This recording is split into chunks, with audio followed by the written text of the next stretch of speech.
Hi అండి, నమస్తే. Welcome to money Shri money channel. ఇవాళ రాగి సంగటి ఎలా చేసుకోవాలో చూద్దాం. ముందుగా కావలసిన పదార్థాలండి: రైస్, రాగి పిండి, ఇవి రెండు చాలు. ముందుగా రైస్లో ఇలా వాటర్ వేసుకొని మంచిగా కడుక్కోవాలండి. 2-3 సార్లు కడిగేసుకోండి. రైస్ని 2 సార్లు కడుక్కొని వచ్చానండి. ఇప్పుడు మనం ఎసురు వేసుకుందాం. ఇక్కడ ఎసురు వేసుకునే ముందు మనం 1 గ్లాస్ రైస్ తీసుకుంటే 6 గ్లాసులు వాటర్ వేసుకోవాలి. ఒకవేళ మనం సగం గ్లాస్ రైస్ తీసుకుంటే 3 గ్లాసులు వాటర్ వేసుకోవాలి.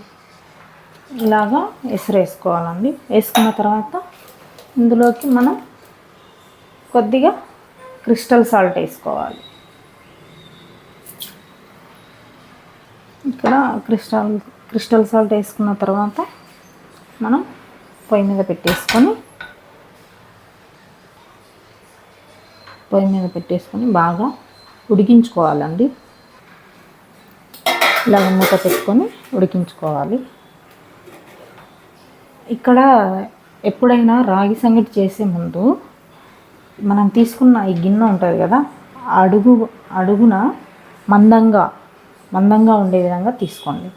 ఎందుకంటే రాగి సంగటి అనేది మాడకుండా, అడుగు అంటకుండా ఉంటుంది. రైస్ ఎంతవరకు వచ్చిందో చూద్దాం. చూసారా, ఉడుకు పట్టిందండి. ఈ టైంలో మూత తీసి పక్కన పెట్టండి. ఇలా పొంగి వచ్చినప్పుడు మనం కలుపుకోవాలండి. ఈ విధంగా కలుపుకోవాలి.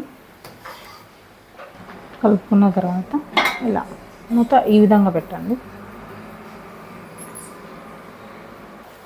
మన రైస్ ఉడికిందో లేదో చూద్దామండి.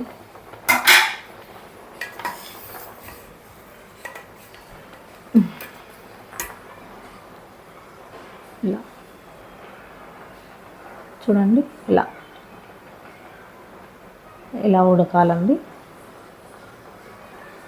ఇలా ఉడికిన ఈ రైస్లో మనం ఈ రాగి పిండి వేసుకోవాలండి. చూడండి, ఇక్కడ వచ్చేసి ఫ్లేమ్ సిమ్లో పెట్టేయండి. రాగి పిండి వేసుకోవాలి. అలా చూసారా, ఇలా వాటర్ కూడా ఉంటుంది, కానీ రాగి పిండి వేసిన తర్వాత 2 మినిట్స్ ఉంచండి, సరిపోతుంది. రాగి పిండి ఉడికిందో లేదో చూద్దాం. జస్ట్ ఇలా ఉడికితే చాలండి. ఇప్పుడు మనం ఫ్లేమ్ ఆఫ్ చేసేసుకొని ఈ గిన్నెను దింపేసుకున్నాం. ఇలా దింపేసుకున్న తర్వాత ఇలా పప్పు గుత్తి తీసుకొని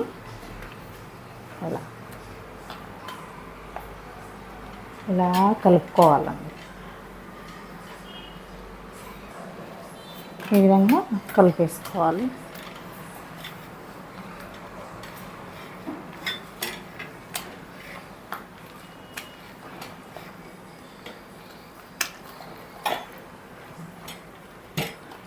కొద్దిగా నెమ్మదిగా ఇలా కలపండి, లేకపోతే మీద చిట్లి పడుతుంది. ఇలా అవి ఉంటలు లేకుండా కలుపుకోవాలండి. ఇక్కడ చూడండి, ఇలా ఉంటలు లేకుండా కలుపుకోవాలి.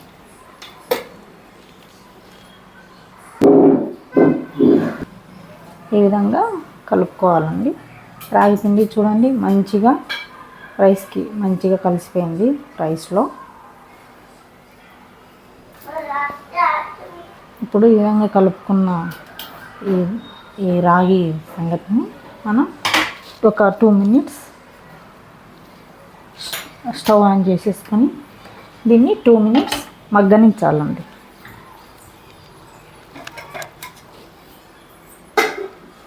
ఇలా 2 నిమిషాలు మగ్గితే సరిపోతుంది. 2 మినిట్స్ తర్వాత ఈ విధంగా ఈ విధంగా ఉంటుందండి. ఇప్పుడు ఒక గరిటె తీసుకొని మనం ఇలా ఒకసారి అంతా కలుపుకోవాలండి. కలుపుకొని మూత పెట్టేసుకోవాలి. తర్వాత ఇలా ఒక గుంట గిన్నె ఉంటుంది కదండి, ఇలాంటి గిన్నెలో కొద్దిగా వాటర్ వేసి జస్ట్ అలా వాటర్ వేసి పక్కన వేసేయాలి. అంటే ఇక్కడ మనం తడి చేయడం వల్ల ఈ రాగి సంగటి అనేది గిన్నెకి అతుక్కోదండి. సో ఇప్పుడు మనం ఈ రాగి సంగటిని కొద్దిగా మనకి ఏ సైజులో కావాలో ఆ సైజులో వేసేసుకొని చేసుకోవాలండి. ఇలా వేసుకున్న తర్వాత జస్ట్ ఇలా అంటే సరిపోతుంది. మీకు అలా వాటర్ పెట్టుకోండి పక్కన.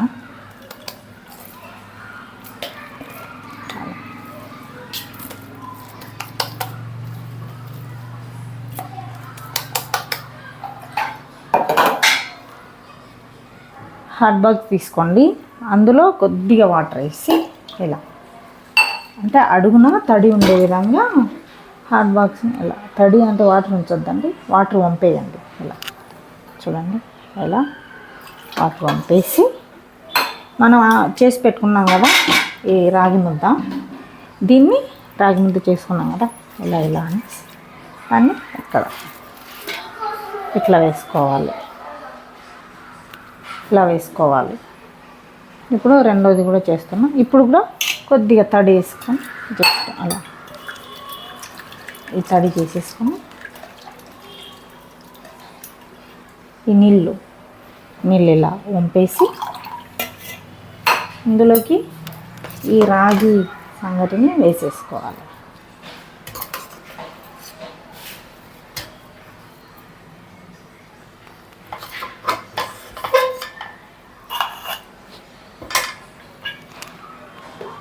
వేసేసుకొని చెయ్యి కూడా పెట్టాల్సిన అవసరం లేదండి, జస్ట్ అలా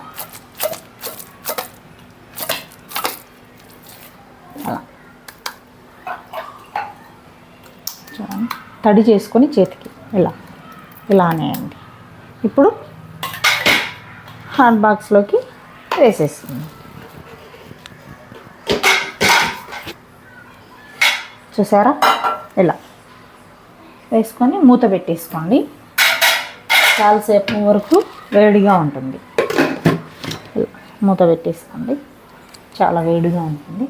చూడండి, ఇక్కడ నేను చెప్పాను కదా, ఇక్కడ మందమైన గిన్నె, అడుగున మందం ఎక్కువ ఉండే గిన్నె తీసుకోవడం వల్ల అంటుకోదు, ఎక్కువ అంటే మాడిపోదు, అంటుకుంటుంది మాడిపోదు.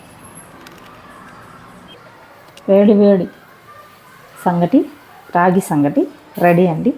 ఈ విధంగా ప్రిపేర్ చేసుకోండి, మంచిగా కూరుతుందండి.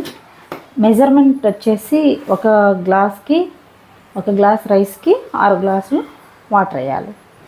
దాని ప్రకారం ఫాలో అయితే రాగి పిండి కూడా కొద్దిగా ఎక్కువ పడుతుంది, రైస్ కొద్దిగా తక్కువ పడుతుంది. ఇలా వేడి రాగి సంగటి ప్రిపేర్ చేసుకొని చికెన్ ఆర్ మటన్, ఇంకా ఏదైనా బీన్స్ తాలింపు, ఈవెన్ పప్పులకి కూడా బాగుంటుందండి, చికెనే అని కాదు.